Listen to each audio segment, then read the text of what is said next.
Allô les petites bêtes! Aujourd'hui, on cuisine une de mes bouchées préférées pour l'apéro, mais qui peut aussi faire un super repas principal. On cuisine des acras de morue ou bolinhos de bacalhau ou galettes à la morue, dépendamment de où vous trouvez dans le monde. Les recettes sont similaires, mais une chose est sûre, c'est toujours aussi bon. Pour faire des acras de morue, on a besoin de morue salée. La première étape, c'est que 12 à 24 heures au moins avant de cuisiner, vous allez faire tremper votre morue salée dans de l'eau fraîche et vous allez changer l'eau au moins 4 fois durant ce processus. Sinon, ça va être trop salé, vos croquettes ne seront pas très bonnes. Maintenant, je vais prendre un beau gros chaudron dans lequel je verse l'équivalent de 500 ml de lait pour 500 ml d'eau, soit environ 1 litre de liquide au total. Je vais y déposer ma morue. Le lait aide à garder une chair bien tendre, puis encore là, à couper un petit peu l'effet salé. On va amener le liquide à ébullition. Ensuite, on baisse le feu et on laisse mijoter pendant environ 15 minutes. J'ai mangé beaucoup d'acras de morue, soit dans des bonnes vieilles tavernes ou des endroits, des restaurants portugais à Montréal, mais je dois dire que les meilleures croquettes de morue que j'ai mangées à vie, c'est à Rio, au Brésil. Donc, les bolinhos de bacalhau. Là, les Portugais, tenez-moi pas sur la tête, là, je dis bolinhos de bacalhau. C'est pas facile à dire, hein? Le portugais, là, aïe, aïe, aïe, j'ai rien compris pendant toute la période. Ah!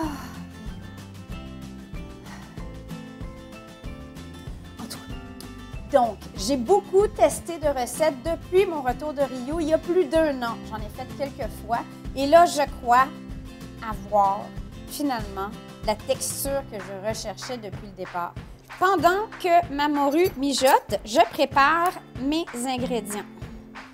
Donc ici, je vais prendre l'équivalent d'un petit oignon ou la moitié d'un gros oignon, 1/3 de tasse ou une petite poignée d'oignons très finement hachés qu'on va déposer dans le bol. Ça va servir à notre mélange après. Une gousse d'ail hachée finement ou pressée.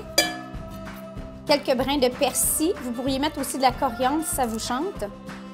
Et moi, je mets même quelques brins de ciboulette parce que j'en ai au potager. Dans mon mélange d'oignons et d'ail. Et maintenant, ma petite ciboulette. 15 minutes, je sors mes morceaux de morue. On va la laisser refroidir un peu et je vais l'émietter. Pendant ce temps-là, j'ai ici 4 belles pommes de terre. En fait, j'en ai probablement trop, mais bon, chérie aime les patates pilées. On va les faire cuire dans la même eau qu'on vient de cuire le saumon. Bon, le temps qu'ils soient cuites, comme on ferait des patates pilées, tout simplement. Et maintenant, tout simplement, ma morue a refroidi un peu. Moi, j'aime bien avoir quand même des belles bouchées de morue. Là. Je ne veux pas que ce soit non plus haché au couteau. Ça, c'est une question de goût personnel, mais mes préférés à Rio, il y avait définitivement des belles bouchées. Ouh, ah, ouh, c'est encore chaud. Ah, ouh! Une fois que les patates sont cuites à point, on va les transférer. Ça, ce gadget-là, là, la risoteuse, la riseuse, la machin patateuse.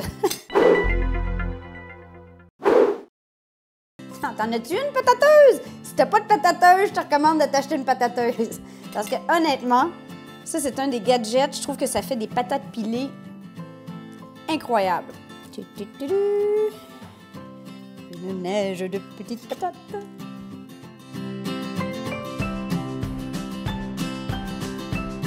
On voit qu'on va avoir à peu près la même quantité de pommes de terre qu'on a de morue, ce qui est exactement ce que je recommanderais. Un ratio 50-50 et pas plus.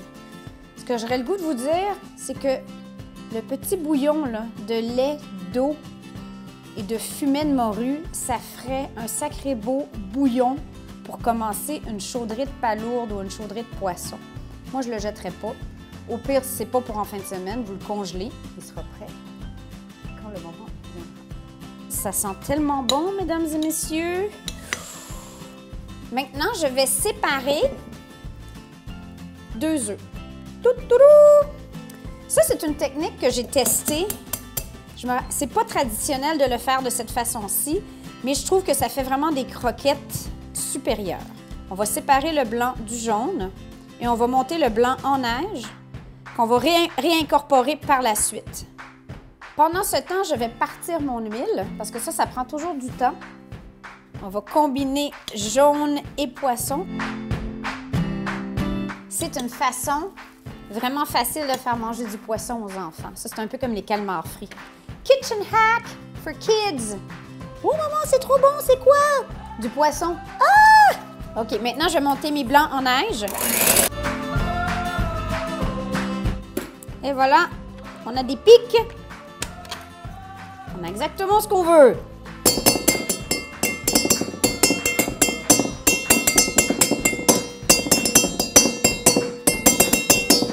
On se croirait dans une favela. De Rio!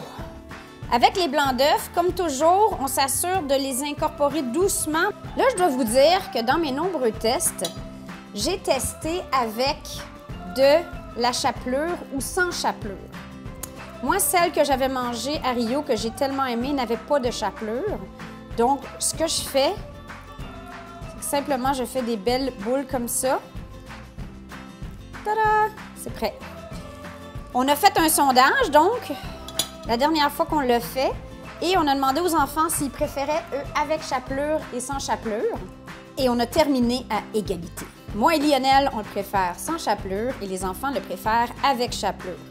Donc, simplement, on prend notre mélange pour les versions avec chapelure et on le roule dans la chapelure avant de le frire. Ça pourrait être du panko si vous voulez faire une petite chapelure moderne. Là, un processus que vous pourriez très bien faire avec les enfants. Ça se cuisine bien. Ils aiment tellement ça qu'ils vont participer. Par contre, là, vous pourrez plus leur cacher qu'il y a du poisson dedans. Maman, c'est pas le blanc? Des patates? Non, mais l'autre blanc. Des patates? Au total, vous devriez avoir environ 20 à 24 croquetas ou bolinhos ou galettes ou boulettes ou accras de morue. Quand on pense que dans une brasserie typique chic, ça coûte environ 10 $ pour 3, avec taxes et pourboire encore plus, j'imagine. Ici, tout ça, j'en ai pour à peu près 12 $ parce que le coût de la morue est assez élevé. 12 $ pour 24, pas cher. On va être prêt à aller faire frire nos croquettes. Dès que l'huile atteint 350, on est prêt.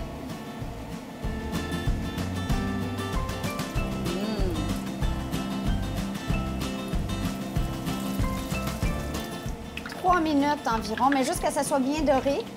Évidemment, l'intérieur est déjà cuit, sauf les œufs, donc ça va avoir le temps que ce soit frit à l'extérieur, ça va être parfait à l'intérieur. À moins que, comme chérie, vous ayez fait des balles de baseball au lieu de faire des balles de golf. Version chérie, version bébête. Chérie, bébête.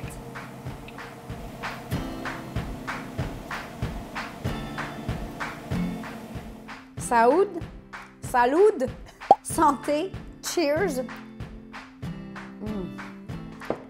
Moi, je suis prête à croquer pour le service.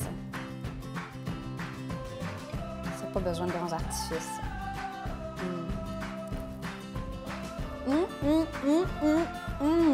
Elles sont parfaites. C'est l'heure de l'apéro. Sur ce, on vous aime. À la prochaine vidéo. Ciao!